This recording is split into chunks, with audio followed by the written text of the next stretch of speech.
모든 좋은 것의 근원이 되시는 하나님, 저희에게 건강과 믿음을 주시어 이 새벽을 깨워 주님 앞에 나올 수 있게 하여 주시고, 오늘도 하나님의 진리의 말씀과 주님의 음성을 들음으로 이 하루를 시작하게 하시니 감사합니다.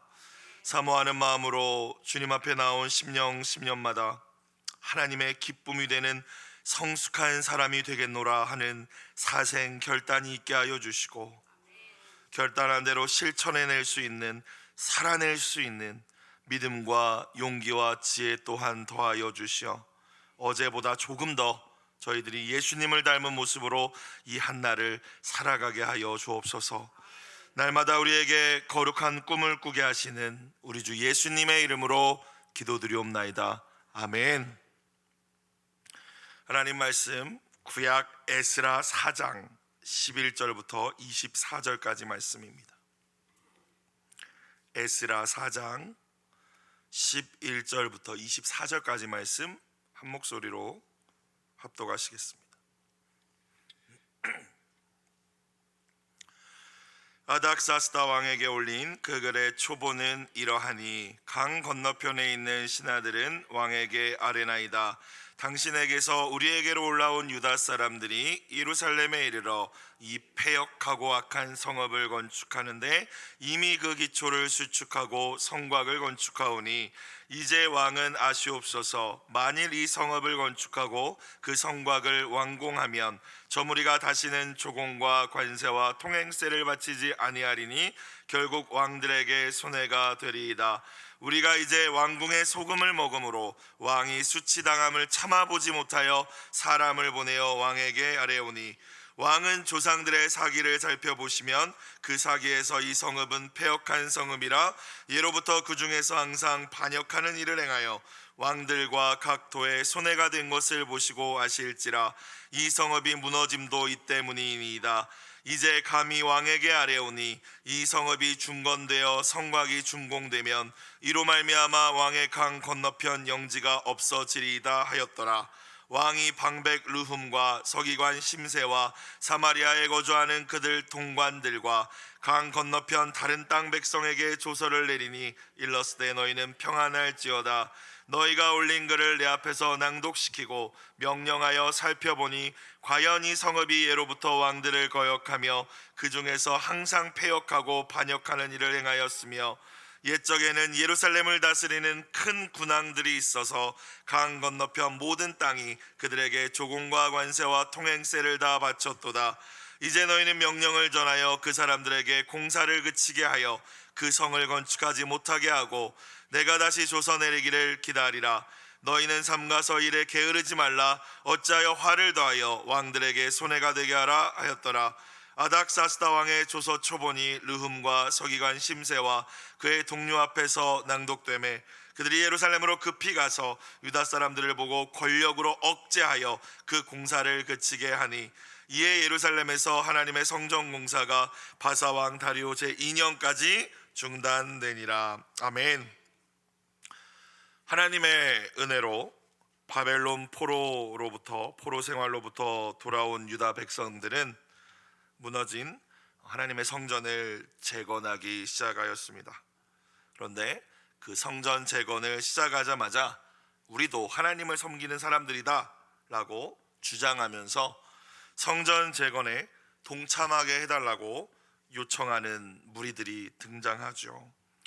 이 사람들은 북이스라엘이 아수르에 의해서 멸망한 이후에 아수르의 왕이 북이스라엘 주민들을 다 흩어버리고 다른 이방인들을 이 북이스라엘, 즉 사마리아 지역에 흩어져 살게 했을 때, 그 이주 정책에 의해서 유다로 들어왔던, 사마리아, 이스라엘, 유다 지역에 들어와 살게 된 이방 민족들이었습니다. 물론 이방 민족들이라고 해도 하나님만 정말 경외하며 잘 섬겼다면 문제가 없었겠지만, 이들은 혼합주의적인 정책을 가지고 있었고, 또 하나님만 섬기지 않았고 여러 우상들도 함께 섬기고 있었어요. 그리고 실제 이들의 마음에는 정말로 하나님의 성전을 건축하는 일에 협력하기 원한 것이 아니라 이들을 자신들의 권력으로 통제하고 방해하기 위해서 그 일에 우리가 함께하기 원한다라고 요청했던 것이었습니다. 그리고 더 넓게 보면은 자신들의 기득권을 위협받을까봐 염려했던 것입니다. 스룹바벨과 유다 지도자들은 이들의 속내를 정확하게 알아차리고 분별하여서 그들의 요구를 단호히 거절하였습니다. 그러자 이들은 그 속내를 드러내죠. 태도를 완전히 바꾸어서 이제 유다인들이 성전 재건을 하는 일을 적극적으로 방해하기 시작합니다. 유다 백성들의 사기를 떨어뜨리고 또 뇌물을 관리들에게 주어서 매수해서 이 공사가 계속 지연되게 방해했죠. 성전 재건뿐만 아니라 오늘 말씀을 보니까 페르시아 제국의 왕들이 계속해서 바뀌는 가운데에도 이 유다인들에 대한 방해가 끊이지 않았음을 알 수 있습니다. 사실 오늘 말씀은 성전 재건을 방해했다는 말씀이 아니라 이후에 아닥사스다 왕 때까지, 그때는 성벽을 건축할 시기였거든요. 느헤미야와 함께 그때까지 계속해서 이 하나님 나라 백성들이 하나님의 그 예루살렘을 재건하는 일을 방해했음을 오늘 보여주고 있습니다. 오늘 말씀 페르시아 아닥사스다 왕 통치 시기 이 서기관 심세라는 사람을 중심으로 아닥사스다 왕에게 예루살렘을 재건하는 일을 완전히 중단시켜야 한다라는 상소글을 올렸고, 그 내용이 오늘 본문의 내용입니다. 11절 다시 봅시다. 아닥사스다 왕에게 올린 그 글의 초보는 이러하니 강 건너편에 있는 신하들은, 자기 자신들을 강 건너편에 있는 신하라고 표현하고 있는데 유프라테스 강을 중심으로 서쪽은 다 강 건너편이라고 표현하고 있습니다. 페르시아 제국이 컸으니까요. 12절 왕에게 아뢰나이다. 자, 어떻게 이야기하죠? 당신에게서 우리에게로 올라온 유다 사람들, 자, 고레스 칙령을 통해서 페르시아로부터 유대 땅으로 온 이 포로 백성, 귀환한 이 유다 백성들의 공동체를 이야기하겠죠. 이 사람들이 예루살렘에 이르러 이 폐역하고 악한 성읍을 건축한다. 근거가 하나도 없는데 폐역하고 악한 성읍이라고 이야기합니다. 이미 그 기초를 수축하고 성곽을 건축하오니 13절 이제 왕은 아시옵소서. 만일 이 성읍을 건축하고 그 성곽을 완공하면 저 무리가 다시는 조공과 관세와 통행세를 바치지 아니하리니 결국 왕들에게 손해가 되리이다. 일어나지도 않은 일이고 또 일어날 가능성도 없는 일인데 지금 왕을 두렵게 하고 있는 거죠. 염려하게 만들면서 자신들의 주장을 관철시키려고 하고 있는 것입니다. 예루살렘 성벽을 재건한다고 해서 페르시아 제국에 마땅히 드려야 했던 조공과 관세와 통행세를 바치지 않게 될 것이라는 건 그들의 추측이었죠. 14절 우리가 이제 왕궁의 소금을 먹음으로 왕이 수치당함을 참아 보지 못하여 사람을 보내어 왕에게 아뢰오니, 아첨하고 있죠. 그렇죠? 우리가 이 왕 페르시아의 신하된 자들로서 어찌 이런 것들을 그냥 보고 있겠습니까? 이런 의미이지 않겠습니까? 15절 왕은 조상들의 사기를 살펴보시면, 조상들이 기록한 역사의 기록을 살펴보라는 거죠. 그 사기에서 이 성읍은 폐역한 성읍이라 예로부터 그 중에서 항상 반역하는 일을 행하여 왕들과 각 도에 손해가 된 것을 보시고 아실지라. 이 성읍이 무너짐도 이 때문이다. 역사는 언제나 자기 민족 중심으로 기록되기 때문에 페르시아나 바벨론 중심의 역사 기록에는 당연히 이스라엘과 유다에 대해서 부정적으로 기록되어 있을 수밖에 없습니다. 그런데 15절 마지막에 보니까 또 확실하지 않고 진실이 아닌 걸 이야기하죠. 이 성읍이 무너짐도 이 때문이라고 이야기합니다. 폐역하기 때문에 무너진 것이다. 그것이 아니죠. 하나님께 불순종했기 때문에, 하나님의 선지자들의 말씀을 끝까지 듣지 않았기 때문에 예루살렘은 무너졌던 것입니다. 자, 그러면서 16절 이제 요청합니다. 이제 감히 왕에게 아뢰오니 이 성읍이 중건되어 다시 건축되어 성곽이 준공되면 이로 말미암아 왕의 강 건너편 영지가 이 서쪽 지역은 다 없어지게 될 것입니다 라고 이야기를 합니다. 자, 이 조서의 내용을 통해서 오늘 매일 성경 제목도 그렇지만 우리는 거짓의 특징을 분별할 수 있어야 합니다. 거짓말을 하고 거짓의 사람들의 특징이 이 글에 나타나 있습니다. 이들은 자기 목적을 위해서 일부 사실을 가져옵니다. 사실이 아예 없는 건 아니지만 일부의 사실, 그리고 대부분의 거짓을 섞습니다. 그러니까 사실의 부분이 있기 때문에 이 사실을 통해서 거짓을 부풀리는 것이죠. 교묘히 섞어서 진실을 왜곡하고 특정적인 정보를 부풀려서 선동하는 역할을 합니다. 오늘 유튜브 같은 것들을 통해서 여러분이 잘 분별하셔야 됩니다. 진실이 있지만 거짓을 섞어서 왜곡시킨다는 것입니다. 그리고 보시면 우리가 말씀을 통해서 다시 아실 수 있겠지만 나는 옳습니다. 자신들은 의롭고 충성스럽게 포장하고 그래서 아첨하는 말로 왕의 마음을 사로잡고 있음을 볼 수 있죠. 우리는 이걸 볼 수가 없다라고. 그러니까 뭐 교회 공동체로 예를 든다면 교회를 위한다고 하면서 하는 이야기, 내가 교회를 진짜 위해서 하는 말이야 라고 하면서 하는 이야기인데 사실은 자신이 옳고 그리고 자기 기준에 맞지 않는 것이 마음에 들지 않다고 이제 이야기하는 경우들이 공동체 안에도 있다라는 사실을 여러분 기억하셔야 됩니다. 나라를 걱정하는 것처럼, 왕의 손에 대는 게 내 마음이 아프다는 것처럼, 영지가 없어질까 봐 염려된다는 것처럼 하지만 진짜 본심은 얘기하지 않잖아요. 우리 기득권이 없어질까 봐 두렵습니다, 이 말이거든요. 내 힘이 약해질까 봐 우리가 이쪽에서 영향력을 발휘하는데 유다 사람들이 와가지고 성전도 다시 짓고 성벽도 다시 지으면 이제 우리 영향력은 없는 거 아닙니까? 이 말이 진짜 하고 싶은 진실인데 진실을 말하지 않습니다. 하나님의 사람들이 하나님의 뜻과 하나님의 꿈과 비전을 이루어가는 과정은 여러분 순탄치만은 않다라는 사실을 기억하실 수 있기를 주님의 이름으로 축복합니다. 여러분 마귀가 가만히 있지 않겠죠. 우리가 정말 하나님의 꿈을 위하여 달려간다면 마귀는 더 영적 전투를 치열하게 우리 가운데 걸어오지 않겠습니까? 끊임없이 환경과 상황을 이용할 수도 있지만 하나님께서 하나님의 사람들을 사용하시듯이 마귀는 거짓의 사람들을 사용합니다. 어느 시대든지 그랬죠. 어느 시대든지 이단과 또 여러 가지 거짓으로 선동하는 사람들을 역사적으로도 계속해서 사용해 왔습니다. 그래서 하나님 나라의 일들을 방해하고 또 그 일들을 위해서 헌신하는 사람들을 낙심시키는 일을 하는 것이 이 거짓의 사람들의 특징입니다. 이 말씀을 통해서 오늘 우리에게 주시는 메시지가 무엇이겠습니까? 첫 번째는 거짓이 판을 친다 할지라도 앞서 우리가 함께 고백한 찬양의 가사와 같이 진리의 말씀 위에 굳게 서서 그 거짓을 분별해내고 낙심치 말고 맡겨주신 사명을 끝까지 감당하실 수 있기를 주님의 이름으로 축원합니다. 내가 진리의 사람이 되는 게 1번이라는 거예요. 진리의 사람, 말씀 위에서야 진리의 사람이 될 수 있습니다. 이단들도 교회 안에 침투해서 이리에 탈을 쓰고 양처럼 숨어 들어오는 시대이지 않습니까? 어떻게 알 수 있겠어요? 사람의 속에 있는 것을 사람을 지으신 하나님밖에 알지 못하시는데, 성령께서만 아시는데 우리가 진리 위에 진리의 영신 성령님을 의지하고 진리 위에 서지 못한다면 분별해낼 수 없습니다. 두 번째는 언제나 이런 말씀을 대할 때 나는 진리의 편에 있고 저 사람은 거짓이다, 우리가 그렇게 받아들이죠, 대개가. 그런데 혹시 내가 거짓의 편에 서 있는 오늘 매일 성경 제목처럼 거짓의 사람들이 내가 아닐까를 생각해 봐야 됩니다. 저는 목사지만 제가 이런 사람일 수 있다는 것이죠. 내가 거짓의 편에 서서 하나님의 뜻이 이루어지고 있는데 내 기득권을 빼앗길까 두려워서 포장해 가면서 사람들을 선동하고 있지는 않는가. 이 악한 사람들의 모습이 나일 수 있음을 언제나 겸손하게 말씀 가운데, 말씀 앞에서 성찰하고 돌아보실 수 있는 귀한 은혜가 있으시기를 주님의 이름으로 축원합니다. 만약 그렇지 않으면 반쪽만 말씀을 읽은 거죠, 그렇죠?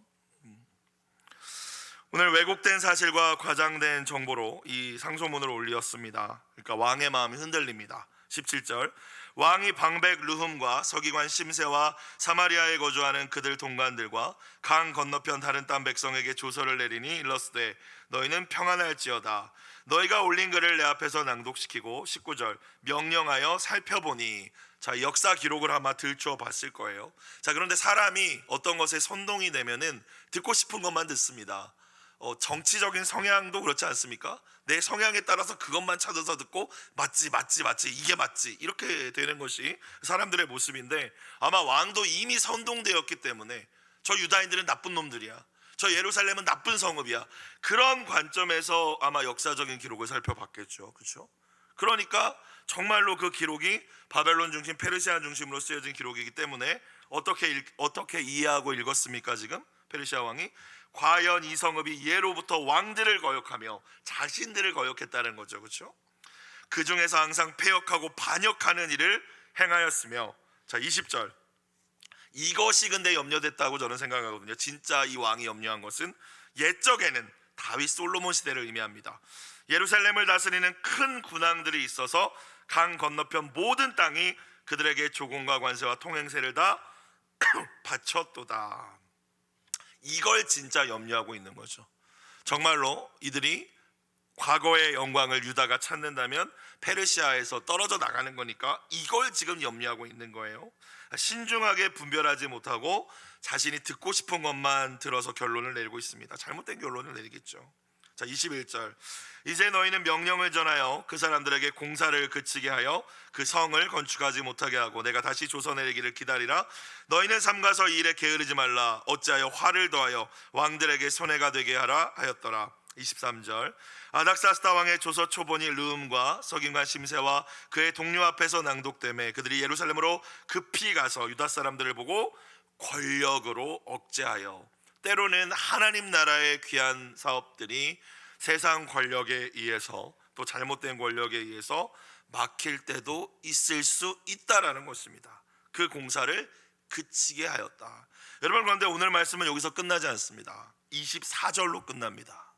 이에 예루살렘에서 하나님의 성전 공사가 바사왕 다리오 제2년까지 중단되니라, 이렇게 끝나거든요.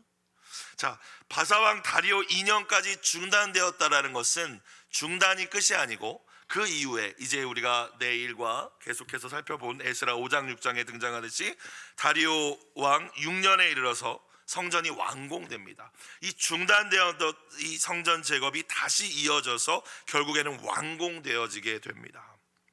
오늘 이 중단되었다는 것을 바꿔 말하면 성전 재건은 다시 시작되었고 결국 완공되었다라는 것을 오늘 말씀은 저와 여러분에게 주고 계십니까? 무슨 메시지입니까?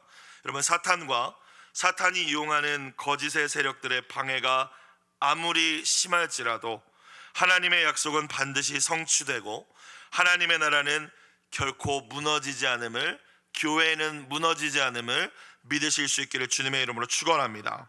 세상 권력과 대적들과 거짓말하는 사람들과 선동하는 사람들이 방해하면 이게 안 되는 것처럼 보이죠. 그 뜻이 멈춘 것처럼 느껴지고 보일 때가 있습니다. 그러나 하나님은 다 알고 계시고 보고 계시고 다스리시는 분이십니다. 결코 하나님은 하나님께서 뜻하신 바를 중단하지 않으시고 반드시 그분의 선을 이루어 가실 줄로 믿습니다. 하나님의 그때는 우리가 다 이해할 수 없습니다. 정확합니다. 하지만 정확한 것이 내 때가 아니라 하나님의 때가 정확하고 절묘하고, 하나님이 택하신 방법은 결코 실패하지 않는 줄로 믿습니다. 그리고 거짓은 결국에는 드러나게 되어 있죠. 하나님은 여전히 오늘도 여러분, 저와 여러분 가운데 일하고 계시는데, 혹시 오늘 이 말씀의 상황처럼 이렇게 아무리 해도 안 되네, 환경도 상황도 또 이 사람들도 다 막혀있네, 이런 상황 가운데 낙심하셔서 기도의 자리를 포기하신 분이 계시지는 않으십니까? 마치 멈춰버린 것처럼 느껴지는 그 자리는 다시 기도를 시작해야 하는 자리임을 깨닫고 하나님의 일하심과 동역하실 수 있는 모든 분들이 되시기를 주님의 이름으로 부탁드립니다. 하나님이 계획하신 일이시라면 반드시 하나님께서 이루어 주실 것이기 때문입니다. 오늘 매일 성경 공동체 기도 제목, 선한 일을 하다가 낙심하지 말고, 오늘 이런 일들도 일어나는데, 오늘 말씀 가운데 일들도 일어나는데 이런 일이 일어날지라도 포기할까? 그만둘까? 하지만 그러지 말고, 낙심하지 말고 주 안에서 이 수고가 헛되지 않음을 알게 하소서. 이 말씀을 굳게 붙들고 기도하며 이 한날도 사명을 위하여 승리하시는, 진리를 위하여 승리하시는 모든 분들이 되시길 주님의 이름으로 축복합니다. 기도드리겠습니다. 사랑과 은혜가 풍성하신 아버지 하나님, 날마다 저희들과 저희들의 자녀들이 하나님의 말씀으로 무장하여 진리와 거짓을 잘 분별할 줄 알게 하여 주시고, 언제나 진리의 편만을 선택할 수 있는 용기와 믿음을 더하여 주시옵소서. 하나님의 뜻을 우리가 행하는 가운데, 하나님 나라를 위하여 충성하는 가운데 때로 사람들의 판단이나 방해나 거짓말로 인하여 낙심하지 않게 하여 주시고 주님의 가장 정확하고 완벽한 때를 신뢰하며 포기하지 않는 저희들이 되게 하여 주시옵소서. 예물드린 손길을 기억하여 주시고 눈물로 간절하게 올려드린 자녀들을 위한 기도에 주님 선하게 응답하여 주옵소서. 우리 주 예수님의 이름으로 기도드리옵나이다. 아멘.